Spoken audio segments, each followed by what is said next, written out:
You're running, not jogging. Running under a sun hot enough to kill a grown man in under an hour. You have no spear, no bow, no knife. All you have is your own body. And the strangest weapon evolution ever built. Patience. For most of human history, this wasn't a desperate last resort. This was the plan.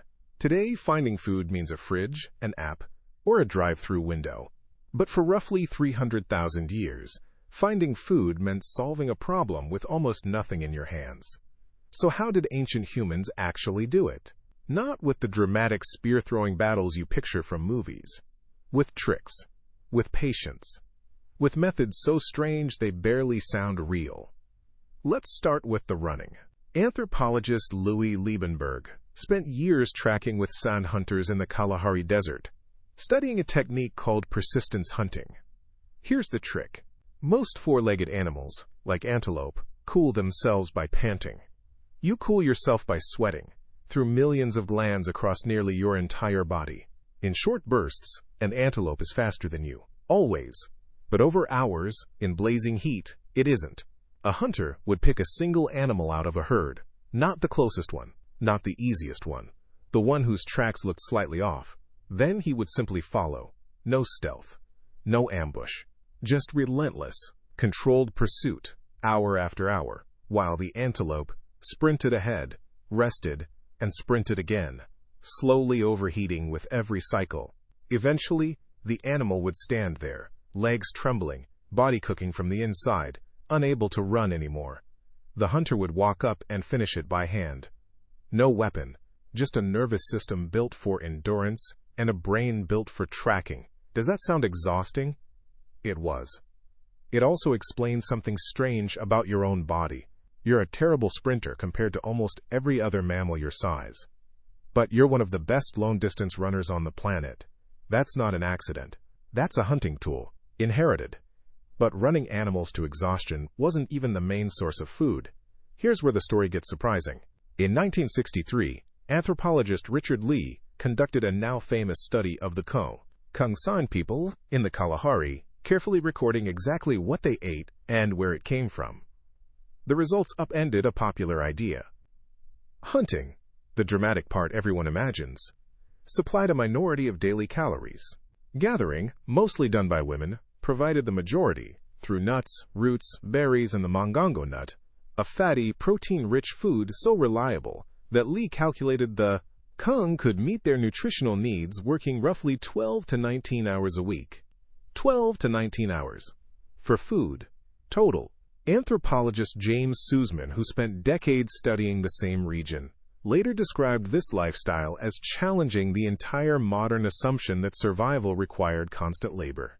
Hunter-gatherers weren't scraping by every waking hour. They were often working less than people do today, with more rest, more storytelling, more sitting around the fire. So if hunting wasn't the main event, what were the craziest methods actually for?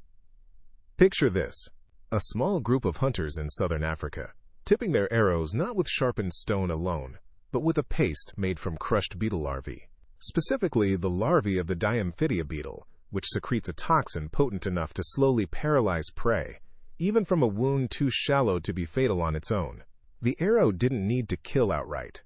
It needed to poison, and let the toxin do the rest, sometimes over hours or days of tracking the wounded animal across the landscape. This required something modern hunting never demands: chemistry, memory, and trust passed down for generations. Knowledge of which insect, which plant, which preparation, refined and tested by people with no written language, no laboratory, no formal science. Just observation, repeated for thousands of years, until it worked reliably enough to feed a family. Now picture something on a completely different scale. Travel north to what is now Alberta, Canada, to a cliff archaeologists call Head-Smashed-In Buffalo Jump.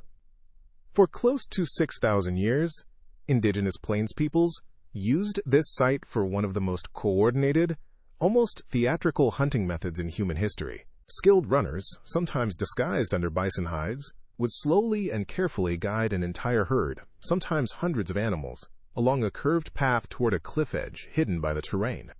The herd, panicking, would run faster and faster, unable to see the drop until it was too late. One coordinated push. hundreds of animals. Months of food, hides, tools, and bone in a single terrifying afternoon. This wasn't luck.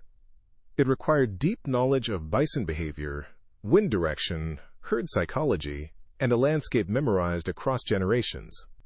Archaeologists have found layers of bone at the site stacked meters deep, evidence of a strategy refined and reused for thousands of years, not invented once and abandoned. So let's reconstruct a single day using these methods, somewhere between the Kalahari and the open plains. Morning starts quiet. A small group studies tracks pressed into dry soil, debating which animal to follow, reading details you would walk straight past. Children watch nearby, half playing, half learning a skill they'll need for the rest of their lives. By midday, the group has split. Some follow a wounded, poison-tipped trail at a slow, patient walk. Others wait near a known water source, knowing prey eventually has no choice but to come to them. By evening, there's meat. Not guaranteed, not daily, but enough. Shared immediately among everyone present. Because food storage barely exists, and a kill this large can't be eaten alone. Nothing about this looks like the brute force spear-throwing chaos so many documentaries imply. It looks like trapping, tracking, chemistry, and teamwork. Quiet intelligence stretched across an entire landscape. Here's the counterintuitive twist most people miss completely. The primitive part of ancient food finding wasn't the tools. It was almost never the technology that was simple. It was that survival depended on cooperation more than individual heroics. A persistence hunt only works if someone else is tracking the herd's pattern days earlier. A poison only works if knowledge was passed down accurately, without a single mistake, for generations. A buffalo jump only works if dozens of people trust each other completely, mid-stampede, with their lives on the line. The technology was simple. The social trust required to use it was anything but, and that's the part that should make you pause, because it hasn't actually disappeared. You still depend on systems built from inherited knowledge and quiet cooperation every single day. You just don't see it anymore. The traffic light you trust without thinking. The supply chain that gets food onto a shelf before you ever notice it was missing. The recipe passed from a grandparent that still works, decades later, without anyone explaining exactly why. Ancient humans didn't survive because any one person was a genius. They survived because knowledge moved reliably from one person to the next, refined slightly each time, never lost.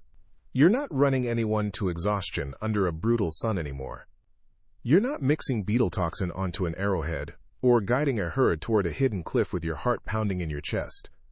But the same quiet, inherited intelligence that built those methods is still running underneath your life today, in every piece of knowledge someone handed you so you wouldn't have to discover it alone.